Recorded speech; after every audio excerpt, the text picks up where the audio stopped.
Bienvenue à toi public sur cette vidéo traitant du rayonnement électromagnétique d'un corps chaud. On va traiter ici d'un sujet qui s'appelle aussi l'incandescence, c'est-à-dire la capacité qu'a un objet à émettre un rayonnement à partir du moment où il est chauffé. Dans le montage suivant, on a placé un générateur, une résistance variable et une ample. Ici un ampèremètre et un interrupteur également. On va s'intéresser finalement à la lumière émise par cette lampe en fonction de l'intensité qui va circuler dans son filament.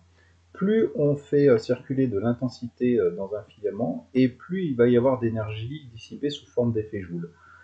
Cette énergie va le faire monter en température, et la caractéristique du tungstène qui est utilisé dans la lampe, c'est lorsqu'il est porté à haute température, c'est d'émettre de la lumière. Et ici, on a un système dispersif, le réseau, qui va permettre de décomposer cette lumière et qui va nous permettre de l'analyser. Alors concrètement, ça tu le connais déjà, hein. Généralement, quand on fait circuler peu d'intensité dans un filament, on observe une couleur orange foncé pour le filament. Quand on augmente un peu l'intensité, il devient rouge, puis jaune. Et puis quand on fait circuler un courant beaucoup plus fort, là on a une lumière blanche et vraiment si tu fais circuler beaucoup d'intensité, on va avoir une lumière un petit peu bleutée. On va essayer d'expliquer pourquoi finalement, lorsque l'on va observer des spectres, ces spectres vont s'enrichir. Tu vois ici, lorsque la température du filament est relativement faible, entre guillemets, hein, on observe beaucoup de rouge. Par contre, lorsque la température du filament est beaucoup plus importante, on va observer beaucoup plus de longueur d'onde. Le spectre va s'enrichir de lumière vers le violet. Et on va essayer de le comprendre avec finalement une loi et une théorie qui s'appelle la théorie du corps noir. Alors, je vais revenir sur ma petite animation. Voilà la petite animation. Alors, comment est-ce qu'il faut comprendre cette animation qui est en anglais? Ici, on a le spectre du visible, de la lumière visible. Hein. On peut zoomer un petit peu sur le spectre de la lumière invisible. Ici, on a l'intensité du rayonnement. Hein. Elle est donnée par la courbe rouge ici. Là, on peut régler sur l'animation la température en Kelvin de la source. Et ici, on a comment est-ce qu'on perçoit cette source. Alors, concrètement, comment ça fonctionne? Et bien là, on a une source qui est à peu près à 3000 Kelvin. Et cette source, elle est capable d'émettre un rayonnement. Et elle va émettre, tu vois, elle émet du violet, elle émet du vert, du jaune, du rouge.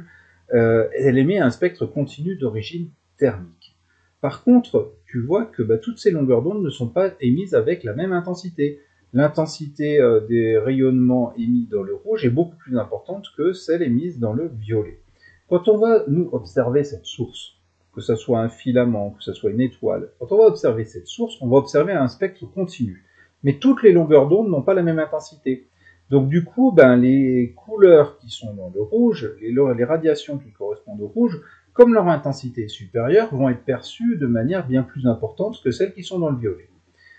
Je te rappelle, la lumière blanche, c'est la totalité, la superposition de toutes ces couleurs-là. Oui, mais à des intensités quasiment égales. Sauf que là, les intensités ne sont pas égales. Et on perçoit beaucoup mieux le rouge. Donc c'est pas surprenant finalement si cette source, on l'aperçoit orangé-marron, hein, un espèce d'orangé très foncé. Qu'est-ce qui se passe maintenant si on augmente la température?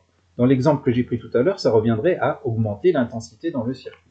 Si j'augmente la température, hop là, voilà, j'augmente la température, et sans surprise déjà, on a un rayonnement qui est plus important. Notre ampoule va faire plus de lumière, on va avoir un flux lumineux plus important. Et il y a aussi quelque chose qui s'est produit par rapport à tout à l'heure. Regarde, tout à l'heure, si je reviens à 3000 Kelvin, le maximum d'intensité ici. Il était finalement dans les infrarouges. Si maintenant j'augmente la température, et suis bien le sommet de cette courbe, si j'augmente la température, le sommet de cette courbe, il est en train de se rapprocher du rayonnement dans le rouge. Alors il y a deux choses. En augmentant la température, on augmente l'intensité des radiations qui vont être émises sur le spectre continu, mais en plus, ce maximum ici, il est en train de se décaler vers les radiations rouges. Tout à l'heure, il était clairement dans les infrarouges, maintenant il est dans le rouge.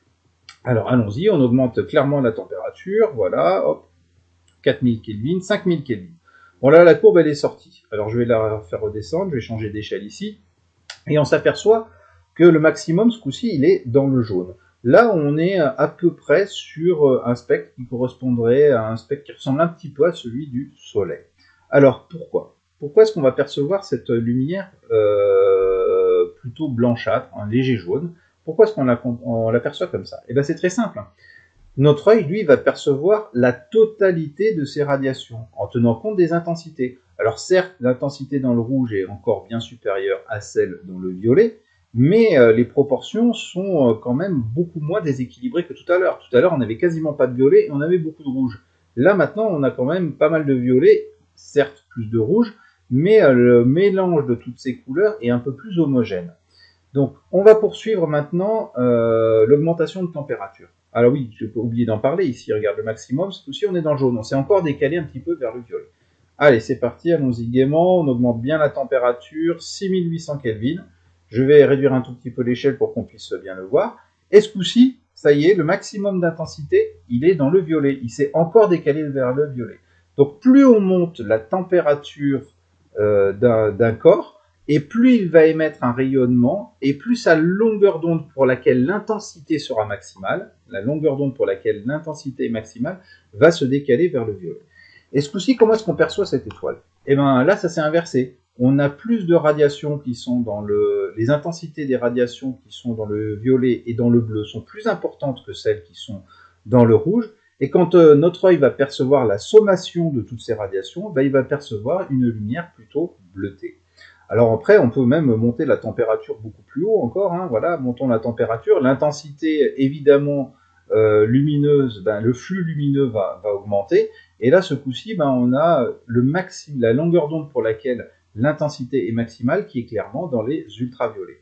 Là, la disproportion entre les intensités des radiations qui sont émises dans le violet et l'intensité des radiations qui sont émises dans le rouge est encore plus marquée. Donc du coup, ben, on va percevoir cette étoile avec une couleur plutôt bleutée. Donc ça, c'est important parce que finalement, ben, ce lien qu'il y a entre la longueur d'onde pour laquelle l'intensité est maximale et la température, ben, permet finalement à distance, faisant une analyse spectrale, de déterminer ben, la température de surface de corps qui nous sont inaccessibles, comme des étoiles par exemple. Une étoile éloignée qui serait plutôt perçue bleutée, ben, avec une analyse spectrale, on va déterminer la longueur d'onde pour laquelle l'intensité émise est maximum, et à partir de là, on pourra revenir à la valeur de sa température de surface. Donc ça, c'est des choses qui sont très utilisées en astronomie. Alors, un petit résumé ici hein, sur ces deux différents schémas. Plus la température en Kelvin est importante, et plus le flux lumineux est important. Ça, c'est une première chose. Plus l'intensité du flux lumineux est importante. Deuxième chose, plus la température monte, et plus la longueur d'onde pour laquelle l'intensité maximale va se décaler vers le violet. Là, c'est un autre petit graphique qui représente ça. Ici, pour l'ampoule avec une faible intensité, finalement, le rayonnement sera relativement faible, et la longueur d'onde pour laquelle l'intensité est maximale, elle est clairement dans le rouge.